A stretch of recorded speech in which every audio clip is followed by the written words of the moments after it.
अस्सलाम वालेकुम। जैसा कि आपको पता है इम्तियाज़ शाहिद का भी 100 एडिशन आ चुका है। तो पीपीएससी के लेटेस्ट 2024 के पेपर हमने शुरू किए हुए हैं। अभी तक हम जो हैं इससे पहले 3 वीडियो जो हैं अपलोड कर चुके हैं। लास्ट वीडियो में हमने लेबर ऑफिसर का पेपर किया था, उससे रिलेटेड जो एसोसिएशन थी हमने की थी। तो आज जो है हम पीपीएससी का मॉडल पेपर नंबर 146 कर रहे हैं, जो कि एक्साइज एंड टैक्सेशन इंस्पेक्टर का पेपर है और ये मॉर्निंग टाइम में हुआ है। तो आज हम जो है इस पेपर को सॉल्व करने की कोशिश करेंगे। क्वेश्चन नंबर 1 है हमारे पास, in the objective resolution of 1949 sovereignty belong to Allah almighty, parliament, people and खलीफा। ऑब्जेक्टिव रेजोल्यूशन को समझने से पहले पाकिस्तान फॉर्म होने से पहले 1947 10 अगस्त को पाकिस्तान की फर्स्ट कॉन्स्टिट्यूएंट असेंबली को फॉर्म किया गया। इसका मकसद ये था कि पाकिस्तान के कॉन्स्टिट्यूशन को फॉर्म करना है। तो ये 10 अगस्त 1947 को कराची में फॉर्म होती है, जिसके पहले प्रेसिडेंट कैद आज़म मोहम्मद अली जिन्ना साहब को इलेक्ट किया जाता है 11 अगस्त को। 11 अगस्त को कैद आज़म मोहम्मद अली जिन्ना साहब इसके प्रेसिडेंट मुंतखब हो जाते हैं और ये तकरीबन अपनी वफात तक 11 सितंबर 1948 तक इसके प्रेसिडेंट रहते हैं। और इसके बाद लियाकत अली खान साहब तकरीबन 3 साल तक इसी कॉन्स्टिट्यूएंट असेंबली के प्रेसिडेंट बनते हैं अपनी वफात तक। तो ये फर्स्ट कॉन्स्टिट्यूएंट असेंबली जो है ना पाकिस्तान की, इसका काम था पाकिस्तान का कॉन्स्टिट्यूशन को फ्रेम आउट करना। क्योंकि पाकिस्तान आपको पता है 1947 में बना है, तो अब किसी भी कंट्री के वजूद के बाद पहली चीज जो की जाती है वो उसका कॉन्स्टिट्यूशन। तो ये कॉन्स्टिट्यूएंट जो असेंबली है, इसका काम था पाकिस्तान का कॉन्स्टिट्यूशन को फॉर्म करना। अब यही जो कॉन्स्टिट्यूएंट असेंबली है ना, इसी ने जाके आगे ऑब्जेक्टिव रेजोल्यूशन को पास करना है, जो कि 1949 में जो है वो ऑब्जेक्टिव रेजोल्यूशन। अब ये ऑब्जेक्टिव रेजोल्यूशन है क्या? ऑब्जेक्टिव रेजोल्यूशन, जिसे हम सिंपल ज़बान में करारदाद मकासद भी कहते हैं, करारदाद मकासद। तो ये जो ऑब्जेक्टिव रेजोल्यूशन थी ना, देखें पाकिस्तान जब फॉर्म हुआ ना, तो पाकिस्तान का कॉन्स्टिट्यूशन जाके 1956 में जाके बनता है। तो उससे पहले पाकिस्तान जो है ना वो 1935 ब्रिटिश की तरफ से ना ये कॉन्स्टिट्यूशन इधर यहाँ पे पाकिस्तान में भी और इंडिया में भी, जब तक इंडिया का भी कॉन्स्टिट्यूशन नहीं फॉर्म हुआ और पाकिस्तान का भी, तो ये 1935 का एक्ट आया हुआ था, इंडियन एक्ट। तो इसके तहत पाकिस्तान को भी गवर्न किया जा रहा था और इंडिया को। तो अब पाकिस्तान का कॉन्स्टिट्यूशन जो बनाना था ना, उसके लिए ऑब्जेक्टिव रेजोल्यूशन ये जो है ना असल में कह लें एक मसवदा है, जिसके तहत ये प्रोक्लेम किया गया था, ये दावा किया गया था कि पाकिस्तान का जो कॉन्स्टिट्यूशन है वो अब पाकिस्तान की आइडियालॉजी के मुताबिक बनाया जाएगा, ना कि यूरोपियन पैटर्न। क्योंकि ब्रिटिश हम पे हुकूमत करते थे, तो उन्हीं के तहत पहले जो कॉन्स्टिट्यूशन इंडियन इंडिपेंडेंस एक्ट 1935 उसके तहत पाकिस्तान को चलाया जा रहा ना था। तो इसमें इन्होंने ये क्लेम किया जी ऑब्जेक्टिव रेजोल्यूशन में कि अब हम जो अपना कॉन्स्टिट्यूशन बनाएंगे उसको हम पाकिस्तान की जो आइडियालॉजी है ना, इस्लाम वगैरह, इस्लामिक पॉइंट ऑफ व्यू को मद्देनजर रखते हुए हम अपने कॉन्स्टिट्यूशन को फॉर्म करेंगे। अब ये सारा जो है ना, इसको हम कहते हैं ऑब्जेक्टिव रेजोल्यूशन। अब ये जो ऑब्जेक्टिव रेजोल्यूशन है ना, इसको लियाकत अली खान, ये आपने डेट याद रखनी है, 7 मार्च को लियाकत अली खान साहब जो है ना इसको पेश करते हैं 1949। ठीक है जी, लियाकत अली खान साहब इसको 1949 में पेश करते हैं। और उस वक्त जो फर्स्ट कॉन्स्टिट्यूएंट असेंबली होती है ना, जिसका मैंने आपको आगे ऑलरेडी बता दिया, उसमें 75 मेंबर होते हैं, जिसमें 75 मेंबर होते हैं और इसको 21 मेंबर जो है ना इसको वीटो कर देते हैं। वीटो का मतलब ये है कि मतलब वो इसको मुस्तरद कर देते हैं।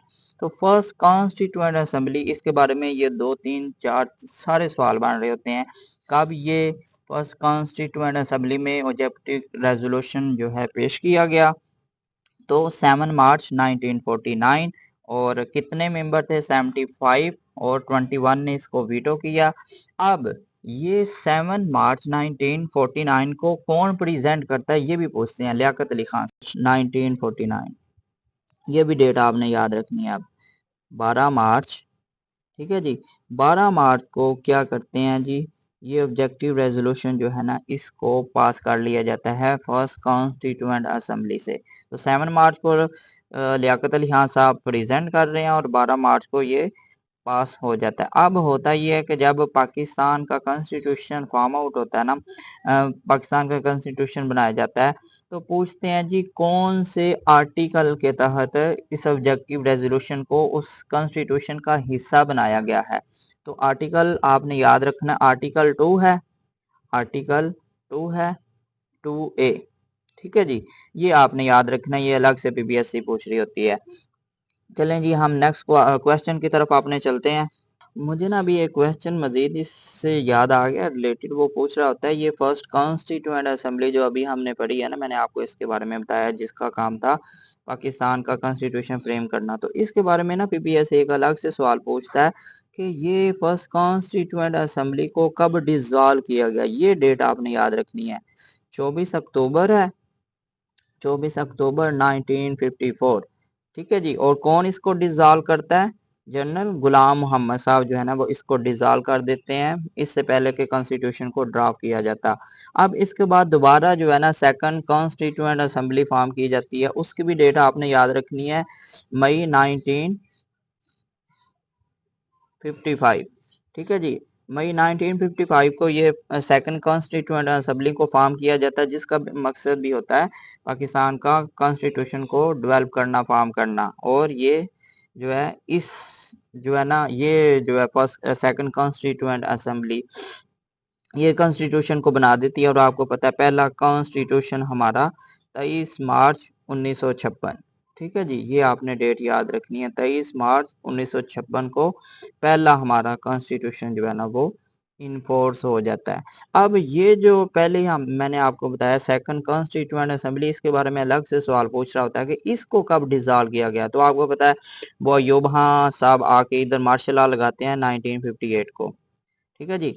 1958 को अय्यूब खान साहब मार्शल लॉ लगाते हैं और इस सेकंड कॉन्स्टिट्यूएंट असेंबली जो जिसका काम होता है कॉन्स्टिट्यूशन को फ्रेम करना, इसको भी डिसॉल्व कर देते हैं और वो अलग से आपको पता है फिर उस सेकंड कॉन्स्टिट्यूशन पाकिस्तान में आ जाता है। तो ये सारी जो एसोसिएशन ना आपने इससे मिलती जुलती साथ याद रखनी है। नेक्स्ट क्वेश्चन की तरफ चलते हैं हम। सेकंड हमारे पास क्वेश्चन है which kind of system of government was introduced in 1973 constitution, parliamentary है, प्रेसिडेंशियल है या ऑटोक्रेसी है। देखें पाकिस्तान में ना बेसिकली 3 ही सिस्टम इंट्रोड्यूस करवाए गए हैं गवर्नमेंट के, जिसको आप अभी जो है ना देखें जरा। 1956 का कानून है, उसमें आपको पता है कि पार्लियामेंट्री फॉर्म था। आप पहले तो ये समझ लें कि पार्लियामेंट्री सिस्टम जो होता है ये होता है क्या, इसमें कह लें जी एग्जेक्टिव पावर जो होती है ना मोस्टली जो होती हैं वो प्राइम मिनिस्टर के पास होती हैं, ठीक है जी। मतलब सबसे ताकतवर मुल्क का जो आपके पास होगा, सबसे ज्यादा मुल्क की अथॉरिटी पावर जो होगी वो प्राइम मिनिस्टर के पास होंगी। जबकि ये जो प्रेसिडेंशियल फॉर्म ऑफ गवर्नमेंट होती है इसमें सबसे ज्यादा जो ताकत होती है वो होती है प्रेसिडेंट के पास। जैसे अभी मौजूदा आप देख लें फ्रांस में भी प्रेसिडेंशियल सिस्टम है, इधर अमेरिका में भी प्रेसिडेंशियल सिस्टम है, तो यहाँ जो होता है ना प्रेसिडेंट, इसके पास ज्यादा इख्तियारात होते हैं। लेकिन ये जो पार्लियामेंट्री फॉर्म ऑफ गवर्नमेंट होती है इसमें प्राइम मिनिस्टर के पास, जैसे अभी हमारा जो है पाकिस्तान में जो है वो 1973 का कॉन्स्टिट्यूशन चल रहा है, जिसके तहत फॉर्म ऑफ गवर्नमेंट जो है वो पार्लियामेंट्री है, मतलब ज्यादा इख्तियारात हमारे शहबाज शरीफ साहब जो है ना इनके पास है। और अगर प्रेसिडेंशियल फॉर्म ऑफ गवर्नमेंट होती तो ज्यादा इख्तियारात जो है वो आसिफ अली जरदारी साहब के पास होने। अब देखें हमारा जो 1956 में कॉन्स्टिट्यूशन जो आया ना उसके तहत पार्लियामेंट्री फॉर्म ऑफ गवर्नमेंट थी। फिर उसके बाद 1962 में जो आया है उसमें प्रेसिडेंशियल फॉर्म ऑफ गवर्नमेंट थी। फिर 1973 का कॉन्स्टिट्यूशन आया जो कि अभी तक चल रहा है, जो कि पार्लियामेंट्री फॉर्म ऑफ गवर्नमेंट है। तो ये तीनों जो है ना आपने इनको याद रखना, ये अलग से आपसे पूछ रहा होता है। नेक्स्ट चलते हैं हम। सेकंड हम क्वेश्चन नंबर 4 हम कर रहे थे, when was communist party ban in Pakistan, 1954 1966। देखें कम्युनिस्ट पार्टी जो है ना, पहले तो बात ये है कि इसको सज्जाद जहीर साहब फाउंड कर रहे हैं 1948 में। कहाँ? कलकत्ता। ये जो लोकेशन है ना, इसकी आपने ये भी याद रखनी है, कलकत्ता में ये फार्म हो रही है और 1954 में इसको बैन किया जा रहा है, पाकिस्तान से बैन। अब इसको बैन क्यों किया जा रहा है, इसकी एक दो वजूहात है जिसको आप समझ लें तो आपको ये सवाल समझ आ जाएगा। देखें पाकिस्तान जब फॉर्म हुआ है ना, 1947 को पाकिस्तान को जब इंडिपेंडेंस मिली है, तो पाकिस्तान को अमेरिका से भी इनविटेशन आया है और रूस से भी आया है, जो कि उस वक्त यूएसएसआर था, USSR, union of Soviet socialist Republic. ये अलग से आपने एक्रोनिम याद रखना है। तो दोनों रियासतों की तरफ से ना पाकिस्तान को इनविटेशन लेटर आता है। पाकिस्तान के लियाकत अली खान साहब उस वक्त वजीर आजम होते हैं और वो जाते हैं अमेरिका, अमेरिका में जाते हैं। तो जारी बात है ये दोनों जो है ना हॉस्टाइल थे, एक दूसरे के दुश्मन थे। अब होता ये है कि जब ये वापस आते हैं ना लियाकत अली खान साहब, तो इनकी हुकूमत के खिलाफ मिलिट्री कोप की प्लानिंग की जाती है, जिसमें नुमाया जो लोग हैं ना, फैज अहमद फैज साहब का नाम आपने सुना होगा, फैज अहमद फैज साहब हैं, और मिलिट्री जनरल अकबर खान साहब, अकबर खान, इनका भी नाम आपने सुना होगा। तो तीसरे जो बंदे थे ना, यही हैं सज्जाद जहीर साहब। ठीक है जी, यही है जी। और इनके इनके साथ तकरीबन 12 लोग और थे, जिन पे ना ये इल्जाम लगता है कि इन्होंने लियाकत अली खान साहब जो है ना, इनकी हुकूमत को गिराने की कोशिश की है। तो इसी को ही ना रावलपिंडी कंस्पिरेसी केस भी कहा जा रहा होता है। ये अलग से सवाल पूछ रहा होता है, जिसमें लियाकत अली खान साहब को आपको पता है असैसिनेट करने की कोशिश की जाती है और लियाकत अली खान साहब असैसिनेट भी हो जाते हैं। तो यही सारी कह लें जी, इसके पीछे जो है ना ये कुछ लोग थे, सज्जाद जहीर साहब, फैज अहमद फैज साहब भी आपको पता है, उनको भी जेल हो जाती है और इनको भी। तो कम्युनिस्ट पार्टी जो है ना, इसको पाकिस्तान में बैन कर दिया जाता है। तो ये तीनों चारों चीजें जो है ना आपने इससे रिलेटेड याद रखनी है। अब जब पाकिस्तान में कम्युनिस्ट पार्टी जो बैन हो गया ना, तो अब यहाँ पे पीपीएससी ना एक सवाल पूछता है, ये ना एक टर्म है, वो आपने ना टर्म याद रखनी है, ENTRYISM। ठीक है जी, इंट्रिज्म। असल में ना देखें, अब जब ये कम्युनिस्ट पार्टी बैन हो गया ना पाकिस्तान में, तो ये जो होती है ना एक इंट्रिज्म, ये ना एक पॉलिटिकल स्ट्रैटेजी होती है, जिसके तहत कोई भी ऑर्गेनाइजेशन जो है ना अपने एजेंडे को कह लें मजीद प्रमोट करने के लिए ना, मजीद स्प्रेड करने के लिए अपने से बड़ी ऑर्गेनाइजेशन को ज्वाइन कर लेते हैं या उनकी सपोर्ट करने लग पड़ते हैं, ताकि जो अपना एजेंडा ना उसको मजीद लोगों तक पहुंचाएं। तो ये जो है ना स्ट्रैटेजीज, कम्युनिज्म पार्टी पाकिस्तान में तो बैन हो गई है, लेकिन उन्होंने जो है ना वो दूसरी पार्टी को ज्वाइन कर लिया, ताकि कम्युनिज्म का जो एजेंडा है ना उसको आगे फैलाया जाए। उस वक्त आपको पता है पाकिस्तान अवामी लीग 1960 में काफ़ी हो चुकी थी, काफ़ी नुमाया पार्टी थी, जैसे आजकल पीटीआई है। तो इन्होंने इसको ज्वाइन कर लिया। तो ये जो टर्म है ना इंट्रिज्म की, ये आपने याद रखनी है। ये इन्होंने यहाँ पे ये पीपीएससी अलग से पूछ सकता है। नेक्स्ट क्वेश्चन है हमारे पास, question number 5। Pakistan defeated Spain in 1971 hockey world cup. देखें जी, पाकिस्तान आपको पता है इंटरनेशनल हॉकी फेडरेशन का जो मैच होता है, जो कि 1971 में स्टार्ट होता है। 1971 में आपको पता है इंटरनेशनल हॉकी फेडरेशन जो है ना हॉकी के टूर्नामेंट करवाती है, हॉकी के वर्ल्ड कप करवाती है।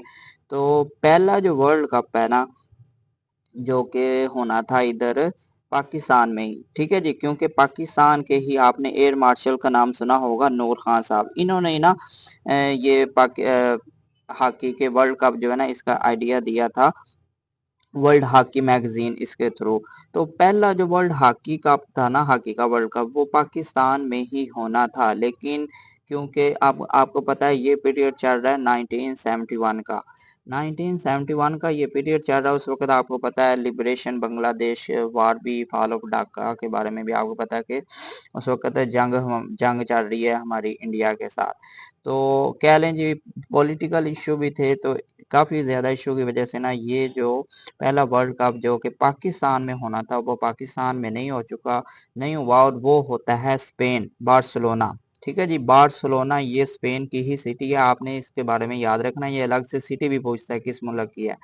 तो बार्सिलोना में पहला मैच जो होता है स्पेन में, और ये होता है पाकिस्तान जो है ना स्पेन के खिलाफ 1-0 से जीत जाता है। ठीक है जी, ये आपने अलग से याद रखना, पाकिस्तान ने ये मैच जीता है, स्पेन के खिलाफ जीता है, और स्पेन के ही शहर बार्सिलोना में ये मैच हुआ है, और 1-0 से पाकिस्तान जीता है। ठीक है जी, अभी तक देखें पाकिस्तान जो है ना वर्ल्ड हॉकी में सबसे सक्सेसफुल टीम है। टोटल पाकिस्तान के पास 4 हॉकी के वर्ल्ड कप हैं। आज तक कोई भी टीम पाकिस्तान का हॉकी में रिकॉर्ड जो है ना वो नहीं तोड़ सकी।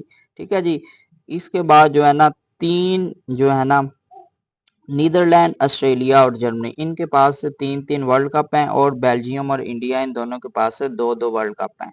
ठीक है जी, तो सबसे ज्यादा जो 4 का रिकॉर्ड है ना वो पाकिस्तान ही के पास है।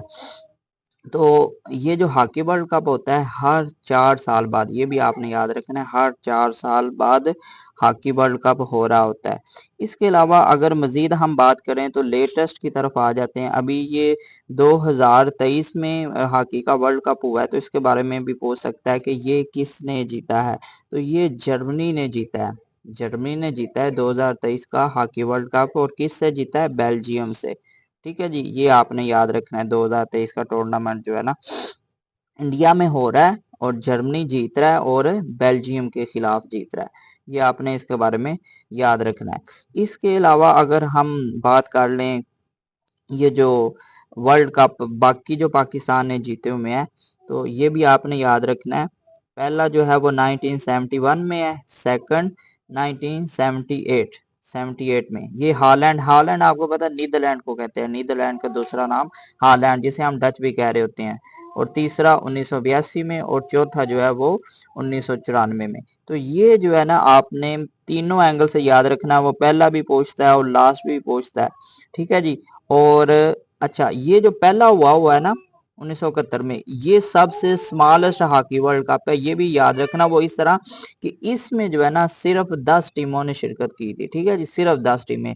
लेकिन book the sole spokesman Jinnah the Muslim and demand for Pakistan was written by. तो ये जो बुक है ना the sole spokesman, Ayesha Jalal साहब। ठीक है जी, इनकी आप बुक जो है इनके बारे में तो आपने रटा ही लगाना है। इनके अलावा एक दो और भी इनकी बुक पूछ रहा होता है।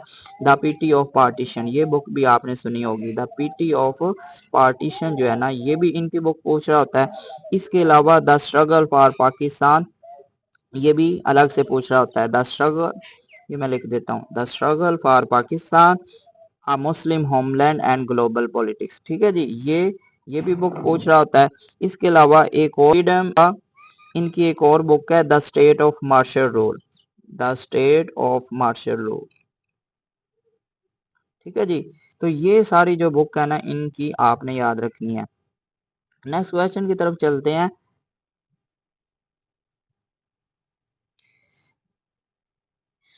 पाकिस्तान परचेज, क्वेश्चन नंबर 7 है हमारे पास। Pakistan purchase Gwadar from which country? Singapore, Oman, China, Egypt. Oman आपको पता है जिसका कैपिटल मकसद है। तो पाकिस्तान जो है ना 1958 जो है ना वो ओमान से, ये ग्वादर पोर्ट आजकल ये बलूचिस्तान में, आपको पता है ये दुनिया की सबसे डीपेस्ट पोर्ट है। इसके अलावा दूसरी वो पोर्ट ऑफ वेलेंशिया, उसके बारे में भी पूछ रहा होता है, वो सेकंड डीपेस्ट पोर्ट है। तो ये जो है ना हमारे पास ग्वादर, ये हमने ओमान से खरीदा है तकरीबन $3 लाख में। इसके बारे में ना ये कह लें आजकल तो ये तकरीबन तकरीबन 5.5 बिलियन जो है ना, अगर पाकिस्तानी रुपीस में करें तो तकरीबन 5.5 बिलियन बन जाते हैं, और अगर हम यूएस डॉलर में करें तो तकरीबन 2 बिलियन जो है ना ये बन जाते हैं। तो उस वक्त पाकिस्तान के, ये भी पूछ रहा होता है कि कौन से वजीर आजम थे। तो फिरोज हाँ नून साहब जो थे ना उस वक्त पाकिस्तान के वजीर आजम थे, और उनकी बीवी जो है ना मेहरुन्निसा, ठीक है जी। उनकी एफर्ट के साथ पाकिस्तान जो है ना ये ग्वादर का इलाका जो कि ओमान की सल्तनत में था, ओमान की सल्तनत में था, तो पाकिस्तान उनसे खरीद लेता है। और ये भी अलग से पूछ रहा होता है कि किसने किसने जो मोस्टली रकम जो थी ना वो अदा की थी। तो आगा खान ठर्ड, ये बंदे का नाम आपने याद रखना है। आगा खान साहब जो थे ना इन्होंने मोस्टली जो है ना ये रकम अदा की थी। और ये भी पूछ रहा होता है कि ग्वादर जो है ऑफिशियली पाकिस्तान का हिस्सा कब बनती है। तो 8 दिसंबर 1958। ठीक है जी, 8 दिसंबर। ये सारी जो डेट्स है ना आपने याद रखना है। इसके अलावा आपको पता है हमारी ये जो ग्वादर है चाइना की मदद से पाकिस्तान में ये डीपेस्ट पोर्ट है, चाइना अब ऑलमोस्ट बना ही चुका है। तो यहाँ पे एक मोटरवे भी है पाकिस्तान ने बनाया हुआ है, M8 मोटरवे, ये भी आपने याद रखना है। ये पाकिस्तान का सबसे लार्जेस्ट मोटरवे है जिसकी 820 किलोमीटर जो है ना तकरीबन इसकी लेंथ है। और ये ग्वादर के साथ रतोडारो को कनेक्ट कर रहा होता है सिंध के रास्ते से। तो ये जो है ना आपने इसके बारे में याद रखना है। ठीक है जी। इनकी जो बेगम है ना फिरोज खान साहब की, वकारुन्निसा, इनका नाम भी याद रखना है, ये भी अलग से पूछ रहा होता है। तो इसके अलावा ये भी पूछता है कि ये जो है इनके ये जो हमने ओमानियों से ली है तो उस वक्त ओमान का कौन था। पहले तो ये देखें 1783 से लेकर ना 1958 तक ये जो ग्वादर है ना ये ओमानियों के कब्जे में रही है। ठीक है जी। तो 1958 में आपको पता है हमारा इनसे मुआहदा हो जाता है और हम ये ले लेते हैं। तो पूछता है जी इस वक्त इनका रूलर कौन था। कैस बिन सईद, ये बंदे का नाम आपने याद रखना है। कैस बिन सईद पूछ रहा होता है जी कौन था जब पाकिस्तान ने ओमान से बंदरगाह ग्वादर बंदरगाह खरीदी थी। ठीक है जी, ये सवाल हो गया।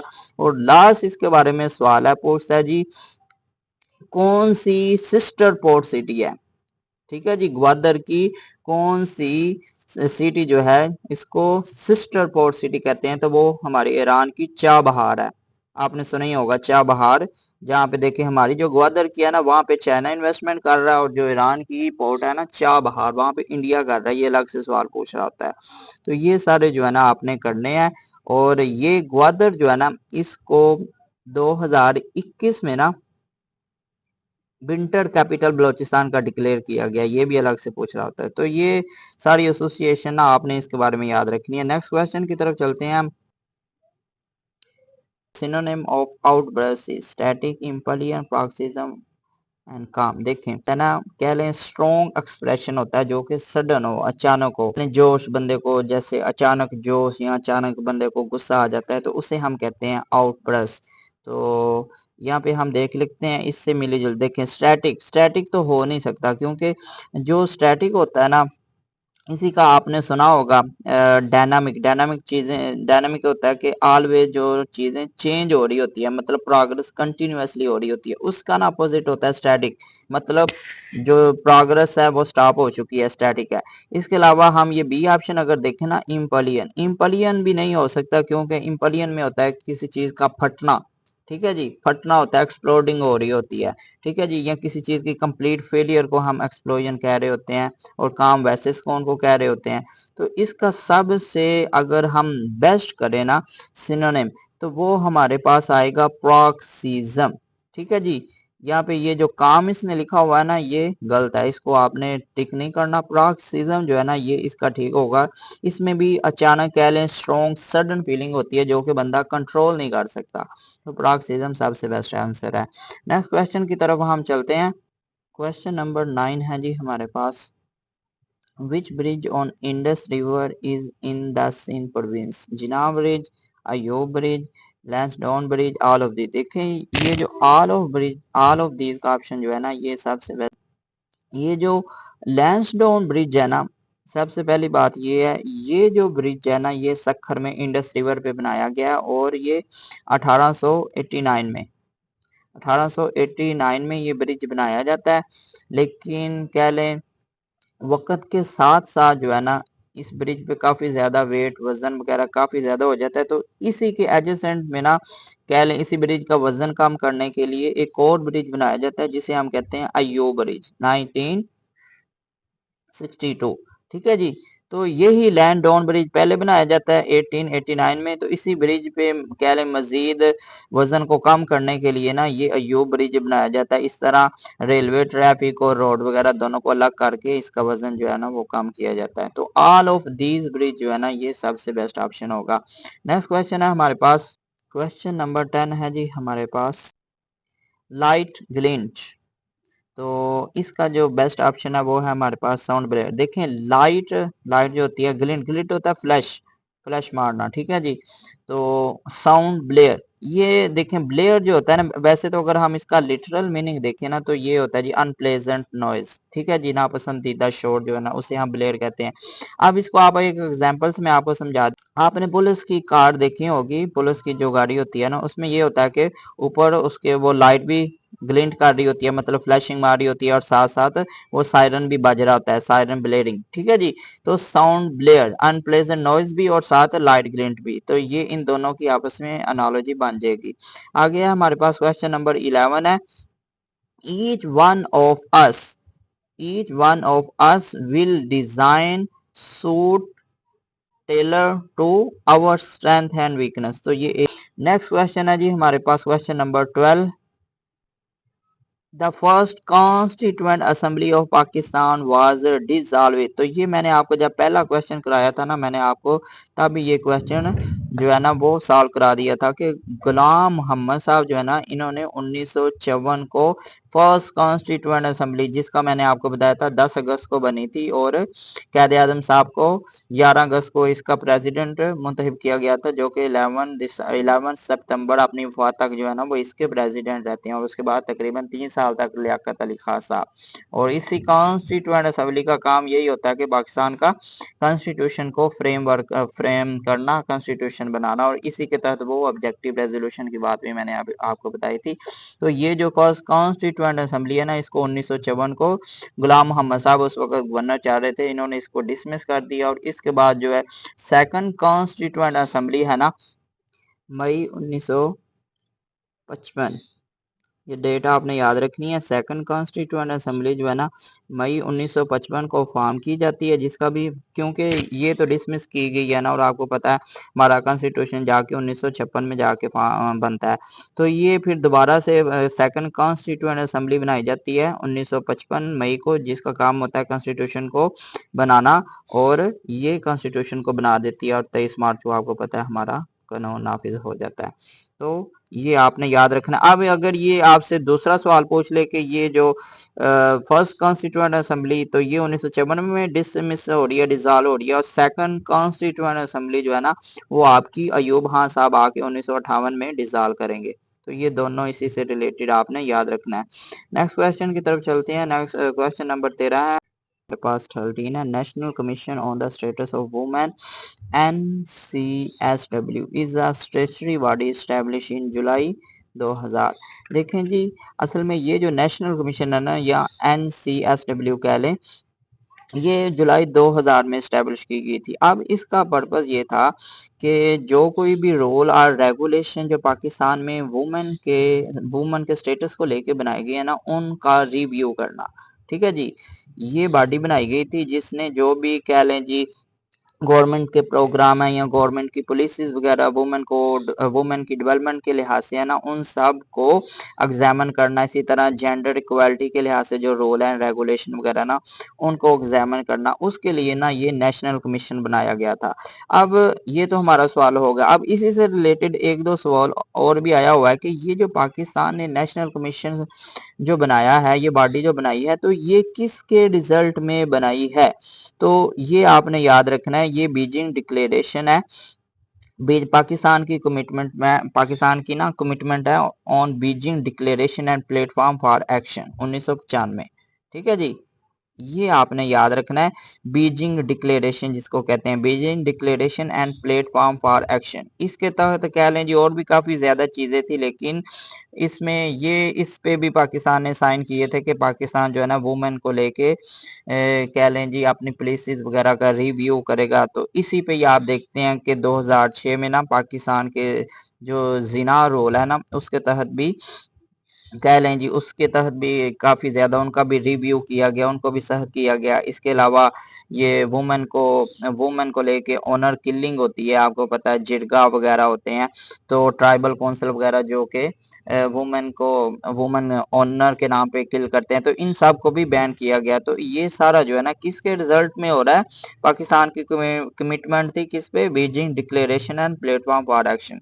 तो ये अलग से सवाल पूछ रहा होता है, ये आपने याद रखना। नेक्स्ट क्वेश्चन की तरफ हम चलते हैं। When Pakistan bone second hockey world cup. तो हॉकी वर्ल्ड कप के बारे में हम ऑलरेडी बात कर चुके हैं कि 1971 में पाकिस्तान पहला अपना वर्ल्ड हॉकी कप जीत रहा है स्पेन से, और ये सेकंड आ गया। तो सेकंड वर्ल्ड कप जो है वो पाकिस्तान 1978 में जीत रहा है हॉलैंड के खिलाफ, और लास्ट में जो पाकिस्तान ने वर्ल्ड हॉकी कप जीता है वो 1994 में, आपको पता है पहले हम ये क्वेश्चन कर चुके हैं, 1994 में जीता है। तो ये सारी चीजें आपने इसके बारे में याद रखनी है। नेक्स्ट क्वेश्चन है हमारे पास, क्वेश्चन नंबर 15 है स्पिरिट ऑफ इस्लाम। बुक का नाम है स्पिरिट ऑफ इस्लाम, किसने लिखी है? सैयद अमीर अली साहब। तो इनकी एक और भी बुक पूछ रहा होता है, the legal position of women in Islam. The